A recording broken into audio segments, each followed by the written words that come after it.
Hello students मु हूँ तुम मानकर गौरी सर। तो आज क्लास में डिस्कसन करवा भात रुटी मुढ़ी चूड़ा एगुड़िक कि जातीय खाद्य गुड़ा हूँ सब श्वेतसार जातीय खाद्य। बंधाकोबी बैगण भेंडी शाग आदि कि जातीय खाद्य गुड़ा सब धातुसार जातीय खाद्य। मक्का आलू पाचिला कदली क्यों प्रकार खाद्य गुड़ा सब श्वेतसार जातीय खाद्य। खट्टा पखाल क्यों भिटामिन थाए? खट्टा पखाल भिटामिन बी थाए। भिटामिन डी क्यों मिले? भिटामिन डी कलिजा माछ माछ तेल क्षीर अंडार केशर सूर्यकिरण इत्यादि भिटामिन डी मिले। क्यों फल सर्वाधिक भिटामिन सी थाए? अँला अँलार सर्वाधिक भिटामिन सी थाए।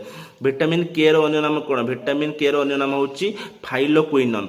पाचिला आंबरे क्यों भिटामिन अधिक थाए? भिटामिन ए अधिक थाए पाचिला आंबरे। 1 लिटर क्षीर रे कैल्शियम केते थाए? 1200 मिलीग्राम। 1 लिटर क्षीर रे 1200 मिलीग्राम कैल्शियम थाए। बेसन केउंथरु प्रस्तुत करा जाय? बेसन होची बुटरु प्रस्तुत करा जाय। मैदा केउंथरु प्रस्तुत हुए? मैदा गहमरु प्रस्तुत करा जाय। सूजी केउंथरु प्रस्तुत हुए? गहमरु सूजी प्रस्तुत हुए। एवं छतु एक कौन